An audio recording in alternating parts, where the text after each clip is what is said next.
కూలీ movie review. Acted by Rajinikanth, Nagarjuna, Shruti Haasan. Directed by Lokesh Kanagaraj. ఇక main plot ఏంటంటే దేవా ఫ్రెండ్ రాజశేఖర్ హఠాత్తుగా చచ్చిపోతాడు. అది హఠాత్ మరణం కాదని అటాప్సీ రిపోర్ట్ చెప్పుద్ది. రాజశేఖర్ సాగు కారణం వెతుక్కుంటూ దేవా వెళ్తాడు. రాజశేఖర్ మరణానికి కారణం దేవాకి తెలిసిందా లేదా, రాజశేఖర్ కి దేవాకి లింక్ ఏంటి, మీరు థియేటర్ లో చూస్తారు. ఇక పాజిటివ్స్ ఏంటంటే థియేటర్ లో మీరు తలైవర్ తాండవని చూస్తారు. సినిమాకి main highlight the one and only super star Rajinikanth. మీరు నాగన్నారు, ఉప్పి అన్నారు, అమీర్ అన్నారు, షౌబిన్ అన్నారు, కానీ నాకు స్క్రీన్ మీద ఏం కనిపించలే. Only Rajini, pure Rajini domination. It's రజనేషన్. ఆ ఏజ్ లో సాగింది భయ్యా. వరల్డ్ వైడ్ గా ఎంత మంది ఉన్నా సూపర్ స్టార్ అనే ట్యాగ్ ఆయనకు మాత్రమే వర్త్. ఇక సెకండ్ హైలైట్ ఏంటంటే అనిరుద్ బీజిఎం తో థియేటర్ ని తగలబెట్టేశాడు. ఉత్త ర్యాంప్. అసలు ఆ బీజిఎం లో ఒక ఫ్రెష్ ఫీల్స్ ఉన్నాయి. వినడానికి సొంపుగా ఉంది.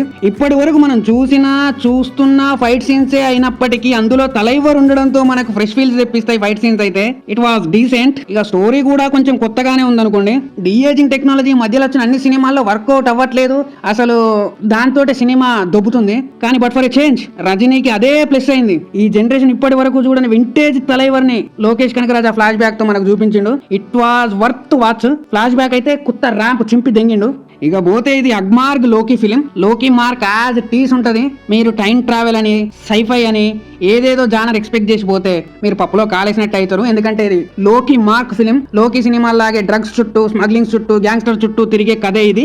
ఆ కథకి లోకేష్ కనగరాజ్ అయితే న్యాయం చేసిండు. ఇక సినిమాటోగ్రఫీ కూడా బాగుంది. కానీ చూపించిన లొకేషన్స్ నే సినిమాలో రిపీటేటివ్ గా చూపించడం వల్ల అక్కడక్కడ కొంచెం మనకు టూ మచ్ రిపీటేటివ్ గా అనిపిస్తాయి. So rest of cinematography super. ఇక సినిమాలో నెగిటివ్ చూసుకున్నట్టయితే సెకండ్ హాఫ్ లో నాకు చాలా లాగ్ అనిపించింది. సినిమా చాలా చోట్ల ట్రిమ్ చేసి దొబ్బొచ్చు. సినిమా అంతా ఓకే, ఆ ఎలివేషన్స్, ఆ షార్ట్స్ అంతా ఓకే. కానీ మనకి ఎక్కడ దొబ్బుద్దురా అంటే కథకి ఉపేంద్ర అవసరమే లేదు. అమీర్ ఖాన్ అస్సలు అవసరం లేదు. కానీ ఎందుకు పెట్టిర్రు మనకు అర్థం కాదు. లిటరల్లీ అమీర్ ఖాన్ ఎంట్రీ అప్పుడు ఇంకెంత మందిని దించుతారా నాయనా అనిపిస్తుంది మనకు. నెంబర్ ఆఫ్ క్యారెక్టర్స్ ని పెట్టొచ్చు, కానీ వాళ్ళు స్టోరీకి హుక్ అయినప్పుడే వాళ్ళకి ప్రాపర్ ఎలివేషన్ పడుతుంది. విక్రమ్ లో లాగా ఏదో ఇక్కడ ఒక సేవియర్ ఉంటే బాగుంటుంది అన్నట్టు పెట్టారే తప్ప వాళ్ళు అవసరం లేదబ్బా. అక్కడ నాకు చాలా డిస్టర్బ్డ్ గా అనిపించింది. ఎస్పెషల్లీ జైలర్ వైబ్స్ మనకు చాలా చోట్ల తగులుతా ఉంటాయి సినిమాలో. ఇదే కొంచెం మనకు తేడా కొడుతుందిరా అంటే ఇప్పుడు జైలర్ 2 అంటారు, మరి వాళ్ళు ఏం చేస్తారో తెలియదు.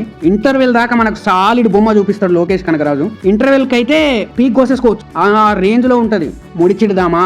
ఇక పర్ఫార్మెన్సెస్ చూసుకున్నట్టయితే రజనీ వన్ మ్యాన్ షో అని చెప్తే ఎంతమంది ఉన్నా నాగార్జున సరిగ్గా వాడుకోలేదని అనిపించింది నాకైతే. నాగార్జున క్యారెక్టర్ కు న్యాయం చేయలేకపోయారు. ఆ క్యారెక్టర్ నాగార్జున అనవసరం అనిపించింది. వేరే ఎవరినైనా పెట్టొచ్చు, ఆయనకైతే ప్రాపర్ క్యారెక్టర్ బల్లేదు ఈ సినిమాతో. ఇక నాగార్జున కన్నా షౌబిన్ క్యారెక్టర్ బాగుంటుంది సినిమాలో, కానీ షౌబిన్ క్యారెక్టర్ కూడా పూర్తిగా ఎస్టాబ్లిష్ చేయలేరు అనిపించింది నాకైతే.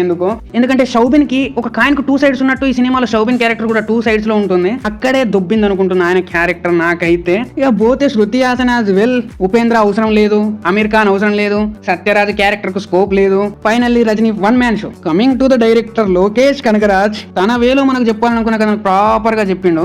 లోకేష్ ప్రీవియస్ మూవీస్ తో పోలిస్తే ఈ సినిమాలో క్యారెక్టర్ బిల్డింగ్ అనేది జరగలేదు. ఎందుకంటే ప్యూర్ కాన్సన్ట్రేషన్ మనోడు రజనీ మీద పెట్టినట్టు అనిపించింది నాకైతే. ఇంకొంచెం వైల్డ్ గా వైలెంట్ గా తీస్తే బాగుండేమో అనిపించింది. ఎందుకంటే క్యారెక్టర్ ఆ మాదిరి ఉంటది, ఎలివేషన్లు ఆ మాదిరి ఉంటాయి, కానీ బ్యాక్గ్రౌండ్ లో ఏముండదు. అందుకే అట్లా అనిపించింది. లోకే అయితే సినిమాకు న్యాయం చేసిండనే చెప్తా, కానీ ఎడిటర్ దెబ్బేసిండు అక్కడక్కడ. ఏం చేయలేం దానికి. నాకు కథకి సాంగ్స్ ఎక్కడ అడ్డొస్తాయి అనుకున్నా గానీ ప్రాపర్ సిచ్యువేషన్స్ లో ఆ సాంగ్స్ పెట్టిర్రు. ఆ సాంగ్స్ అనేవి మనకి ఎక్కడ అవుట్ ఆఫ్ ది బాక్స్ అనిపించాయి. మీరు ప్రాపర్ లోకి మార్క్ ఫిలిం ఎక్స్పెక్ట్ చేసి వెళ్తే ఓకే, గానీ మీరు ఇంకేదో ఎక్స్పెక్ట్ చేసి ఏదేదో అనుకొని వెళ్తే థియేటర్ లో మీ బల్బ్ వెలగదనమాట. ఇది ఒక ప్యూర్ మాసు బొమ్మ. లోకేష్ కనగరాజు ఫ్యాన్స్ ఎవరైనా ఉంటే లోకి ఫ్యాన్ గా వెళ్ళి రజనీ ఫ్యాన్ గా తిరిగి వస్తారు థియేటర్ నుంచి. It was worth watch film for Rajini. That's it my review. ఇంతవరకు మన ఛానల్ ఎవరు సబ్స్క్రైబ్ చేసుకోకపోతే ప్లీజ్ సబ్స్క్రైబ్ చేసుకోండి, లైక్ చేయండి, షేర్ చేయండి.